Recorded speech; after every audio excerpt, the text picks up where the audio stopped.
हरे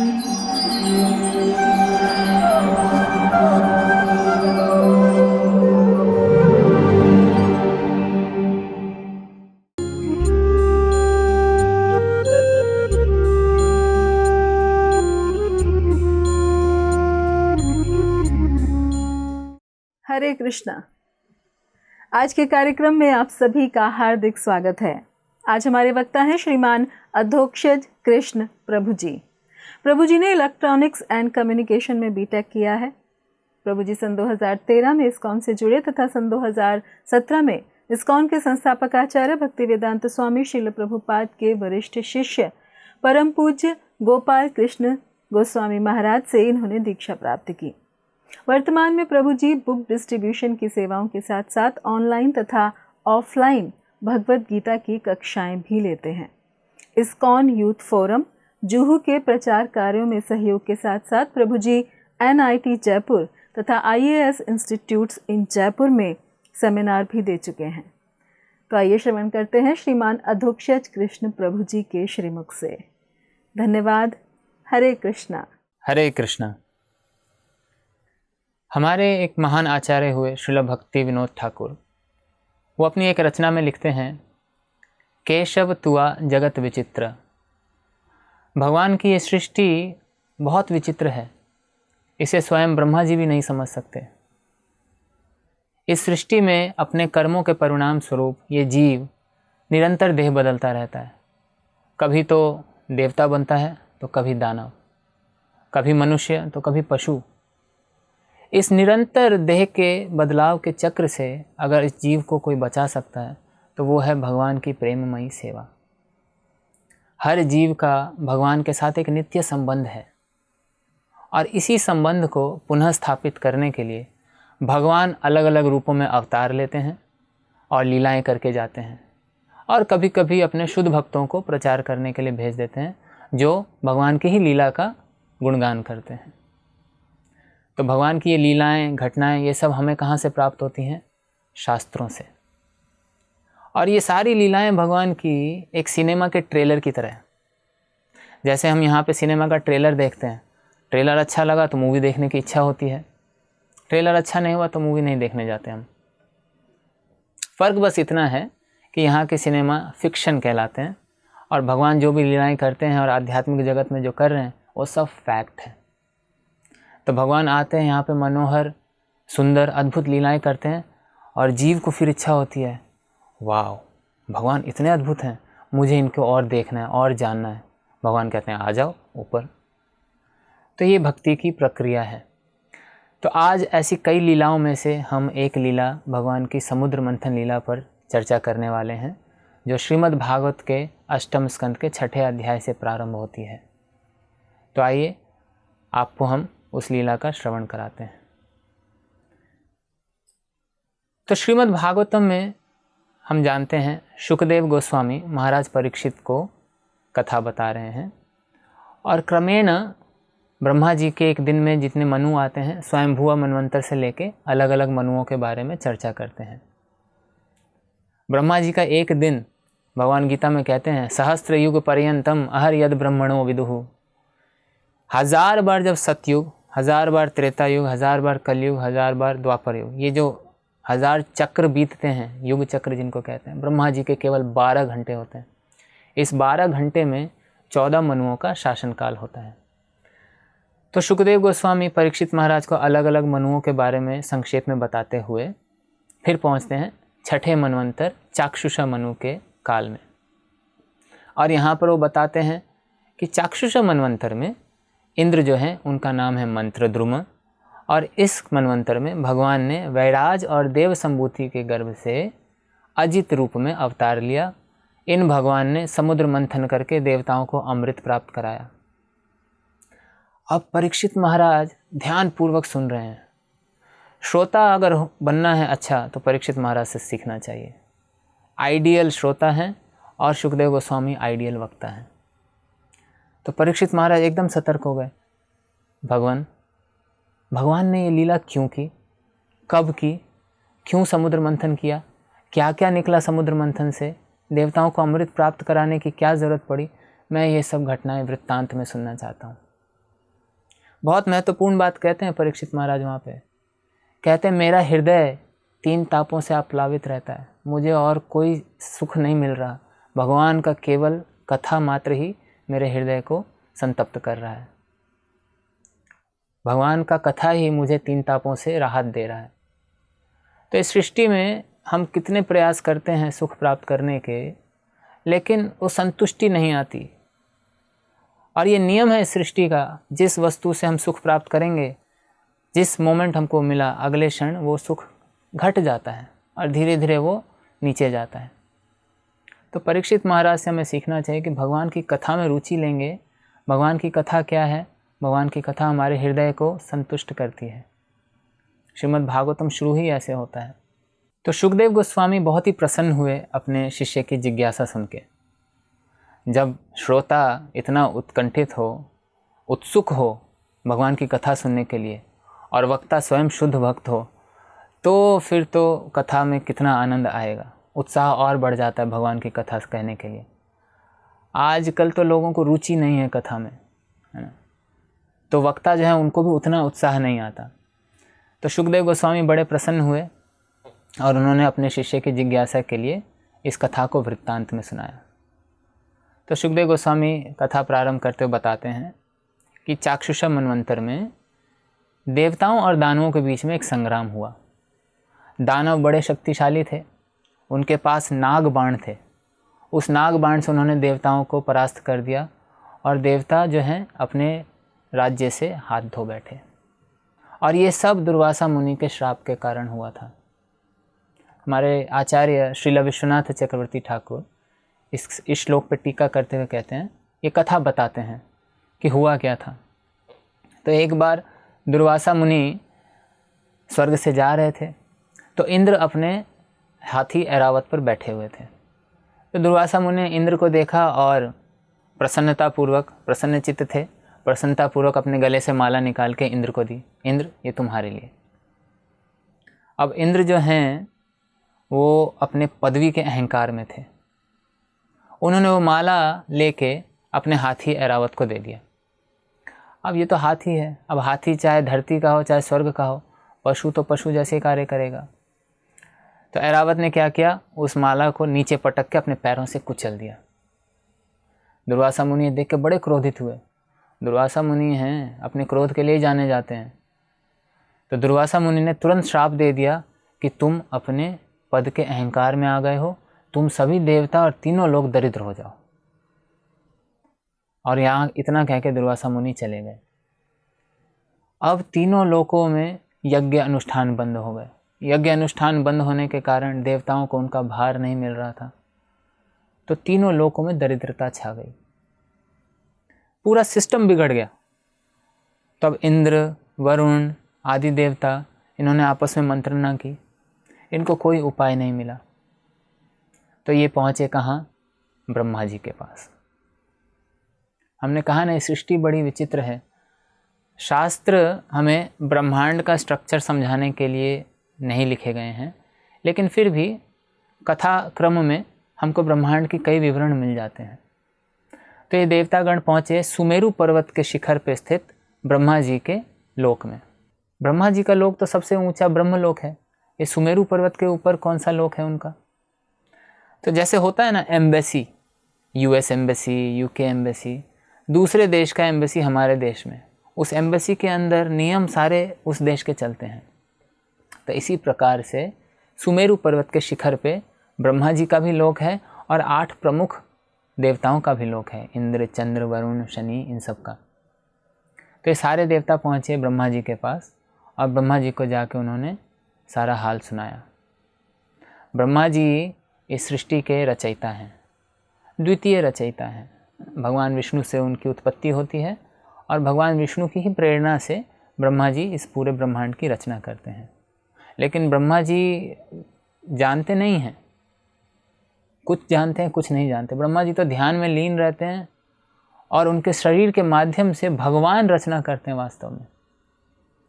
तो ब्रह्मा जी ने जब ये सारा हाल सुना कि असुर जो हैं वो बिना कारण ही इतने बलशाली हो गए हैं, तो ये तो पूरा बैलेंस बिगड़ रहा है ब्रह्मांड का। तो ब्रह्मा जी ने देवताओं की बात सुन के बहुत गंभीर हो गए, चिंतित हो गए। वैष्णव दूसरों के दुखों में दुखी होता है, दूसरों का दुख सुनते ही उसको दुख होता है। संसार में लोग पीड़ित हैं और कई तरह तरह के लोग, समाजवादी, राष्ट्र सेवी, अलग अलग प्रयास कर रहे हैं, अच्छी बात है, लेकिन मूल कारण नहीं जानते। मूल कारण है भगवत भक्ति से हीन हो गए हैं लोग, इसलिए पाप कर्म में लिप्त हैं। तो ब्रह्मा जी चिंतित हो गए कि असुरों की शक्ति इतनी बढ़ गई है, इससे क्या होगा, इससे पाप बढ़ेगा। देवता सतोगुण में रहते हैं और देवता अगर फलित नहीं होंगे, देवता अगर उन्नत नहीं होंगे तो लोक व्यवस्था बिगड़ जाएगी, पाप बढ़ जाएगा। तो ब्रह्मा जी ने क्या किया, ब्रह्मा जी ने तत्क्षण भगवान पे ध्यान केंद्रित किया। भगवान पे ध्यान केंद्रित करते ही ब्रह्मा जी का मुख चमक उठा। ब्रह्मा जी देवताओं से कहते हैं कि चलिए हम सब भगवान के शरण में चलते हैं।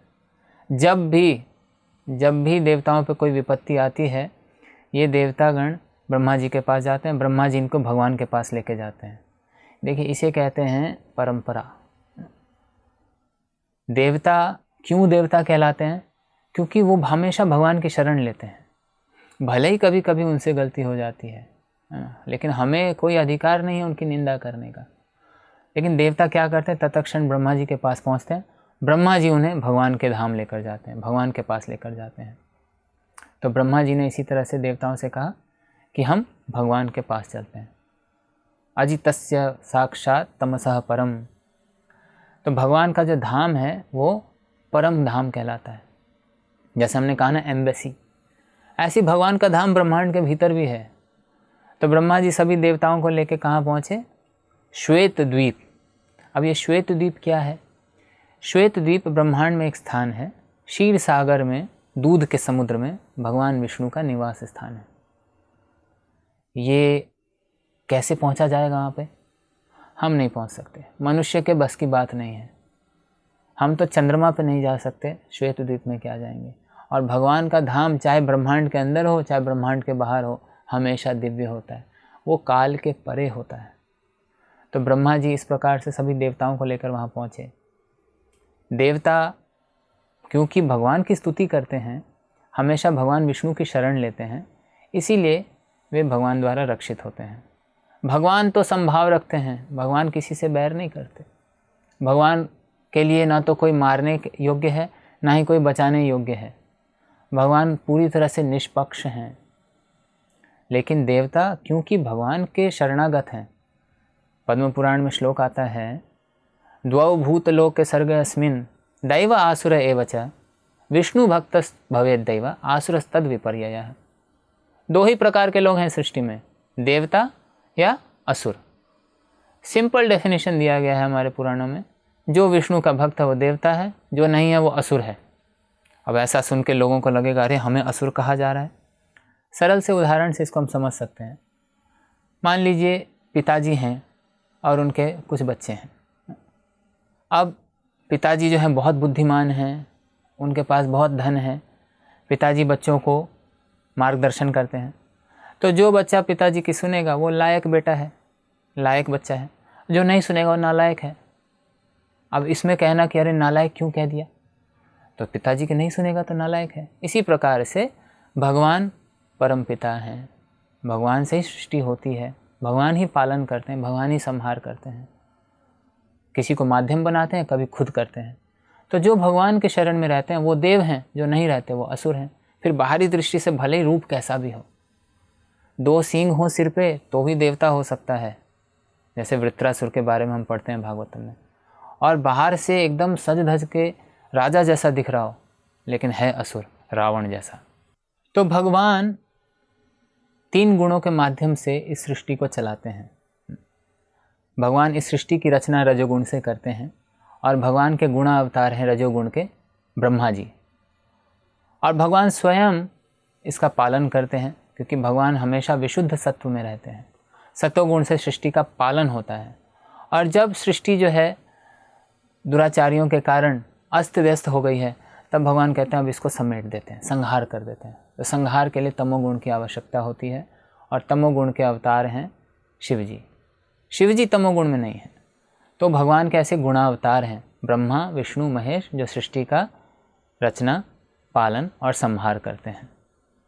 तो जब जब काल क्रम में रजोगुण या तमोगुण बढ़ जाता है, असुरों की संख्या बढ़ जाती है, तब तब देवता जो हैं भगवान के पास जाते हैं और ब्रह्मा जी के माध्यम से ब्रह्मा जी स्तुति करते हैं भगवान की और सतोगुण का आह्वान करते हैं। तो भगवान के पास ऐसे ही ब्रह्मा जी पहुँचे सभी देवताओं को लेकर, और बहुत ही महत्वपूर्ण बात यहाँ पर बताई गई है कि ब्रह्मा जी ने पहले कभी नहीं देखा था भगवान को। ये बड़ी अद्भुत बात है। ब्रह्मा जो स्वयं भगवान के नाभि से उत्पन्न हो रहे हैं, और सृष्टि के प्रारंभ में ही हम देखते हैं कि ब्रह्मा जी ने तपस्या की और भगवान का दर्शन भी हुआ। फिर यहाँ पे ऐसा क्यों बताया गया है कि भगवान को देखा नहीं? तो ये ब्रह्मा जी जो हैं श्वेत द्वीप पे जा रहे हैं। श्वेत द्वीप में भगवान विष्णु क्षीरोदक्षाय विष्णु के रूप में निवास करते हैं। विष्णु भी 3 हैं, है ना। भगवान कृष्ण के तो अनंत रूप हैं, लेकिन संसार को चलाने के लिए, भौतिक सृष्टि को चलाने के लिए भगवान के 3 स्तर पे अवतार हैं। हमारे महान आचार्य श्रील रूप गोस्वामी अपनी एक रचना लघु भागवतामृत में सात्वत तंत्र से इस श्लोक को उद्धृत करते हुए बताते हैं। विष्णोस्तु त्रीणि रूपाणि पुरुषख्यानि अथो विदुः, एकस्तु महतः सृष्टि, द्वितीयम् अंड संस्थितम्, तृतीय सर्वभूतस्थम्, एतद् ज्ञात्वा विमुच्यते। विष्णु के 3 रूप हैं। एक जिनसे पूरी सृष्टि की रचना होती है, महाविष्णु कारणो दक्षाय विष्णु। दूसरे अंड संस्थितम, जो ब्रह्मांड के अंदर निवास करते हैं, गर्भोदक्षाय विष्णु, इन्हीं से ब्रह्मा जी की उत्पत्ति होती है। तीसरे हैं सर्वभूतस्थम, जो कण कण में निवास करते हैं, हमारे हृदय में परमात्मा के रूप में रहते हैं। ये हैं क्षीरोदक्षाय विष्णु, जिनका निवास स्थान श्वेत द्वीप में है। तो ब्रह्मा जी श्वेत द्वीप जा रहे हैं। प्रायः जब भगवान की स्तुति करते हैं तो भगवान मैसेज भेज देते हैं, और ब्रह्मा जी वेदों के एकदम परफेक्ट पालन करने वाले हैं। शब्द के माध्यम से वो चलते हैं, श्रुति पे उनकी पूरी आस्था है। तो ब्रह्मा जी जैसा भगवान से सुनते हैं, उस मैसेज को आगे देवताओं तक पहुंचा देते हैं, और फिर भगवान आगे लीला करने के लिए अवतार लेते हैं। तो इसी प्रकार से इस समय भी ब्रह्मा जी पहुँचे। इसीलिए ब्रह्मा जी के बारे में बोला गया है यहाँ पे कि उन्होंने अभी तक भगवान को देखा नहीं था। तो ये क्षीरोदक्षाय विष्णु की बात हो रही है। तो श्वेत द्वीप पहुँचे और ब्रह्मा जी वहाँ पे बड़ी सुंदर स्तुति करते हैं। ये स्तुति इतनी विस्तार से दी गई है श्रीमद् भागवतम में। 25 श्लोक हैं, बड़ी ही तात्विक हैं। प्रार्थना, भागवतम केवल प्रार्थनाओं से भरा हुआ है। आप पहले स्कंद से देखते हैं 12वें स्कंद तक अनेक प्रार्थनाएं, अलग अलग काल में अलग अलग भक्तों ने भगवान की कैसी स्तुति की और भगवान ने कैसे उनके ऊपर कृपा बरसाई और कैसे वह अंततः भगवत धाम गए। यही है श्रीमद् भागवतम। भक्त, भगवान और भक्ति, भगवान की स्तुति, इसके अलावा भागवतम और कुछ नहीं है। तो एक एक प्रार्थना बड़े ही तत्व से भरी हुई है। अब 25 श्लोक, एक एक श्लोक पे अगर हम विस्तार से अभी चर्चा करेंगे तो 25 दिन लग जाएंगे कम से कम। तो हम इतने विस्तार में तो नहीं जाएंगे, लेकिन आप सभी इसको पढ़ सकते हैं। 8वें स्कंद 6ठे अध्याय में ब्रह्मा जी की ये प्रार्थनाएं हैं। ब्रह्मा जी बड़ी सुंदर प्रार्थनाएं करते हैं। हर प्रार्थना में 4 लक्षण होते हैं, 4 मुख्य भाग होते हैं। हर प्रार्थना में 4 भाग होते हैं। सबसे पहले भगवान की स्तुति की जाती है, उसके बाद अपनी विनम्रता व्यक्त की जाती है और अपनी इच्छा व्यक्त की जाती है, और अंततः भगवान से क्षमा याचना की जाती है कि कुछ अगर त्रुटि हो गई हो तो माफ़ करें। ये हर प्रार्थना में आपको मिलेगा। सीक्वेंस ऊपर नीचे हो सकता है, लेकिन हर प्रार्थना में 4 मुख्य भाग होने चाहिए, तभी वो प्रार्थना संपूर्ण मानी जाती है। कई बार हम जाते हैं मंदिर, और मंदिर जाते सीधा भगवान के पास खड़े हो जाते हैं और भगवान से बोलते हैं, भगवान आज मैं इस दुविधा में हूँ, मुझे ये दे दीजिए। नहीं, ऐसे नहीं। किसी भी व्यक्ति के पास हम जाते हैं, उसका गुणगान करने से व्यक्ति प्रसन्न हो जाता है। किसको नहीं अच्छा लगता अपने बारे में अच्छा सुनना। तो भगवान तो हालांकि आत्मा राम है, भगवान को हमारी प्रशंसा की ज़रूरत नहीं है। फिर क्यों हम स्तुति करें भगवान की? ये तो ऐसा नहीं लग रहा कि भगवान अपनी स्तुति करवाते हैं, फिर हम दैन्यता अपनी दिखाएं, फिर भगवान हम पे कृपा करेंगे। तो नहीं, ऐसा नहीं है। भगवान की जब हम स्तुति करते हैं, भगवान का जब हम गुणगान करते हैं, तो उससे हम शुद्ध होते हैं। हमारा अस्तित्व क्या है, हमें इसका आभास होता है, हमें इसकी स्मृति आती है। ये अभी हम भूल चुके हैं कि सृष्टि भगवान रचना कर रहे हैं, भगवान ही पालन कर रहे हैं, भगवान ही इसको कंट्रोल कर रहे हैं। हम सोचते हैं कि हम चला रहे हैं। भगवान कहते हैं गीता में, प्रकृते क्रियमाणानि गुणैः कर्माणि सर्वशः अहंकार विमूढ़ात्मा कर्ता हम इति मन्यते। ये पूरी सृष्टि अर्जुन प्रकृति के 3 गुणों से चल रही है। गीता में भगवान अर्जुन को कहते हैं, केवल 3 गुण नचा रहे हैं इसको। अहंकारवश विमूढ़ आत्मा, विशेष मूर्ख आत्मा, ये अपने आप को कर्ता मानता है। तो जब हम भगवान की स्तुति करते हैं तो हर स्तुति में, हर प्रार्थना में तत्व है भगवान का। भगवान सर्वव्यापी हैं, भगवान से ही रचना हुई है, भगवान का मुख अग्नि है, भगवान सूर्य भगवान के नेत्र हैं, सूर्य चंद्र भगवान के नेत्र हैं, भगवान पहाड़ झरने सब भगवान के शरीर का हिस्सा हैं। तो इस तरह से जब हम अलग अलग प्रार्थनाओं को सुनते हैं तो हमें याद आता है कि हर चीज़ यहाँ पे भगवान की है। तो जब हम इस तरह से प्रार्थनाएं सुनते हैं तब हमें याद आता है वापस कि यहाँ सब कुछ भगवान है, वासुदेव ही सब कुछ हैं। इसका मतलब ये नहीं कि हम किसी भी चीज़ को पूजना शुरू कर दें, लेकिन हर कण कण में भगवान विराजमान हैं। तो इन तत्वों को, प्रार्थनाओं को तत्वों से समझना बहुत ज़रूरी है। हमारे महान आचार्यों ने इन प्रार्थनाओं को अपने भजनों में लिखा है। हमारे इस्कॉन के मंदिरों में आप श्रील नरोत्तम दास ठाकुर जी, श्रील लोचन दास ठाकुर, श्रील भक्ति विनोद ठाकुर, इनके कई भजन सुनेंगे। सुबह से लेकर शाम तक हम कई आरतियां गाते हैं जिसमें इन महान आचार्यों द्वारा प्रार्थनाएं गाई जाती हैं। प्रार्थना हमेशा वैदिक शास्त्रों के अनुसार होनी चाहिए या महान आचार्यों द्वारा अप्रूव्ड होनी चाहिए। हम अपने मन से कुछ भी प्रार्थना बना के, आजकल एक ट्रेंड चल गया है, लोग कुछ भी भजन लिखते हैं और उसको संगीत अच्छा सा दे के, उसमें तत्व नहीं होता। ऐसे भजन अगर हम सुनेंगे अभक्तों के मुख से तो हमारा सिद्धांत ही भटक जाएगा, और सिद्धांत से अगर हम भटक गए, ये जीव के लिए सबसे बड़ा खतरा है। इस सृष्टि में पाप करना खतरा है, इससे हम नीचे के योनि में जाते हैं। लेकिन पाप करना, मांसाहार, जुआ, नशा इत्यादि, इन सब पापों से सबसे ज़्यादा खतरा क्या है? अगर हमारा सिद्धांत ही भटक जाए। अगर हम सही सिद्धांत से भटक गए फिर बहुत मुश्किल है कि हम भगवान की भक्ति में वापस लगें। इसीलिए हमें भजन इधर उधर के नहीं सुनने चाहिए। हमें भजन केवल महान वैष्णवों द्वारा रचित भक्तों के मुख से गाया हुआ ही सुनना चाहिए। ब्रह्मा जी स्वयं इस चीज़ को फॉलो कर रहे हैं। जो उन्होंने वेदों में सुना है, शास्त्रों में सुना है, वही स्तुति भगवान की वो दोहरा रहे हैं। और ब्रह्मा जी के संप्रदाय में हम हैं। इन स्तुतियों को पढ़ के, समझ के, उसी संप्रदाय को पालन करके हम भगवान को उनकी पूर्णता में समझ सकते हैं। हमारे आचार्य, संस्थापक आचार्य श्रील प्रभुपाद जी कहते हैं, अगर आपको भजन याद नहीं भी होते कोई बात नहीं, ये 2 मंत्र काफ़ी हैं भगवान को प्रसन्न करने के लिए। क्या हैं ये 2 मंत्र? जय श्री कृष्ण चैतन्य प्रभु नित्यानंद, श्री अद्वैत गदाधर श्रीवास आदि गौर भक्तवृंद। हरे कृष्ण कृष्ण कृष्ण हरे हरे, हरे राम राम राम हरे हरे। तो अगर किसी को भजन याद नहीं है, ये 2 मंत्र काफ़ी हैं, इसी से भगवान प्रसन्न हो जाएंगे। इस मंत्र में भगवान की सारी शक्तियाँ, भगवान के सारे तत्व छुपे हुए हैं। 5 तत्व मंत्र, हरे कृष्ण महामंत्र, यही 2 गा के प्रभुपाद जी ने पूरे विश्व में प्रचार कर दिया। प्रभुपाद जी के कीर्तन आप देखिए, भजन हैं कई सारे, लेकिन प्रभुपाद ने केवल हरे कृष्ण महामंत्र का उच्चारण करके, गा के ऐसे लोगों को भक्त बना दिया जो लोग हर प्रकार के पाप कर चुके थे, एक्सपर्ट थे, और उनको प्रभुपाद ने शुद्ध वैष्णव बना के सबके सामने प्रस्तुत किया। तो ये है इस मंत्र की शक्ति। प्रार्थना हमेशा शास्त्रों के अनुसार होनी चाहिए, अपने मन से नहीं की जानी चाहिए।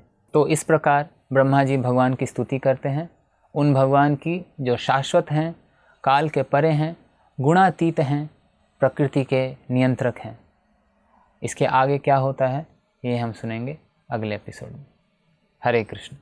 ऐसे ही और भक्तिमय कार्यक्रमों के लिए देखिए हरे कृष्णा टेलीविजन और इसे प्राप्त करने के लिए आप अपने केबल अथवा DTH ऑपरेटर से संपर्क करें तथा और अधिक जानकारी के लिए आज ही डायल करें 7666 839 839।